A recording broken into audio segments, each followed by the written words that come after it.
মার্কিন ইসরায়েলি যৌথ অভিযানের জবাব দিতে দূরপাল্লার মিসাইল হামলার পরিধি বাড়িয়েছে ইরান। ইসরায়েলের বিভিন্ন শহর লক্ষ্য করে ছুটছে মুহুর্মুহু মিসাইল। দুঃখ প্রকাশের পরও আরব দেশগুলোয় হামলা বন্ধ করেনি তেহরান। কুয়েতে বিমানবন্দর সহ একাধিক স্থাপনায় আঘাত হেনেছে ইরানি ড্রোন। পাওয়া গেছে দুজনের প্রাণহানির খবর।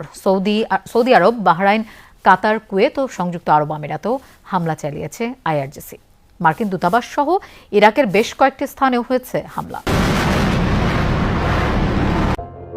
ইরানের তীব্র হানার মুখে ইসরায়েলের সরকারি দুর্গ। তবে কি আর রক্ষা নেই বেনিয়ামিন নেতানিয়াহুর? দফায় দফায় সাইবার হামলা চালিয়ে ইহুদিবাদীদের যেন নাজেহাল করছে ইরানের হ্যাকার দল, যার কারণে ব্যাপক উৎকণ্ঠায় রয়েছেন ইসরায়েলের প্রধানমন্ত্রী বেনিয়ামিন নেতানিয়াহু। তাহলে কি ইসরায়েলের সকল সরকারি তথ্যই এখন ইরানের হাতে? সাইবার জগতের এই উত্তাপ কি তবে সম্মুখ যুদ্ধে পরিণত হতে চলেছে? ইরানের সামরিক শক্তির কাছেই যেন বারবার পরাজিত হতে হচ্ছে ইসরায়েলকে। সাম্প্রতিক যুদ্ধেই ইহুদিবাদী দেশটির বিরুদ্ধে দফায় দফায় মিসাইল ও আত্মঘাতী ড্রোন হামলা চালিয়ে নিজেদের সেই সামরিক শক্তিরই জানান দিয়েছিল তেহরান।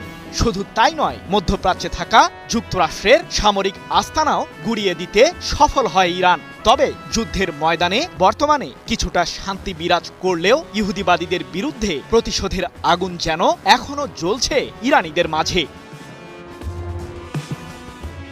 এর কারণটা বেশ পরিষ্কার। সাম্প্রতিক টানা ৪০ দিনের যুদ্ধের শুরুতেই ইরানের প্রয়াত সাবেক সর্বোচ্চ ধর্মীয় নেতা আয়াতুল্লাহ আলী খামেনিকে হত্যা করে যুক্তরাষ্ট্র ও ইসরায়েল। তখন থেকেই প্রতিশোধের আগুন দাউ দাউ করে জ্বলছে ইরানিদের মধ্যে।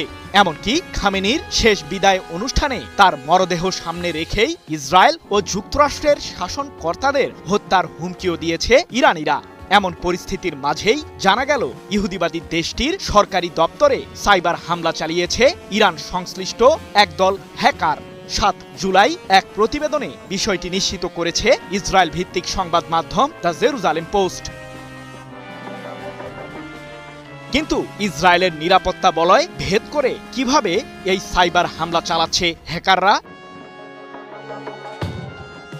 জানা গেছে ইসরায়েলের ওই সরকারি দপ্তরগুলোর ওয়েবসাইটে চালানো সাইবার হামলায় বিশেষ এক ধরনের প্রযুক্তি ব্যবহার করে ইরান সংশ্লিষ্ট হ্যাকার দল, যার মাধ্যমে সহজেই কঠোর নিরাপত্তা বলয় ভেদ করতে সক্ষম হয় তারা। ইসরায়েলের দাবি, ক্যাভার্ন ম্যান্টিকোর নামের ওই হ্যাকার দল ইরানের গোয়েন্দা ও নিরাপত্তা মন্ত্রণালয়ের সাথে সরাসরি সম্পৃক্ত। এখন প্রশ্ন হলো, ঠিক কোন প্রক্রিয়ায় এসব সাইবার হামলা চালাচ্ছে ইরানি হ্যাকার দল? সংবাদ মাধ্যম দ্য জেরুজালেম পোস্ট তাদের প্রতিবেদনে জানিয়েছে যে হ্যাকাররা প্রথমে নতুন একটি ইলেকট্রনিক টুল ইসরায়েলের বিশ্বস্ত আইটি সরবরাহকারীদের কাছে পাঠায়। এরপর তাদের কম্পিউটারের সকল ফাইল নিজেদের আয়ত্তে নেয় ইরানি হ্যাকাররা, যার মাধ্যমে গুরুত্বপূর্ণ পাসওয়ার্ডের নিয়ন্ত্রণ নিতে সফল হয় সাইবার হামলাকারীরা। এর আগে সাম্প্রতিক যুদ্ধে ইরানের সফলতার পেছনে চীন ও রাশিয়ার সংযুক্ত থাকার অভিযোগ তুলেছিল মার্কিন গোয়েন্দারা।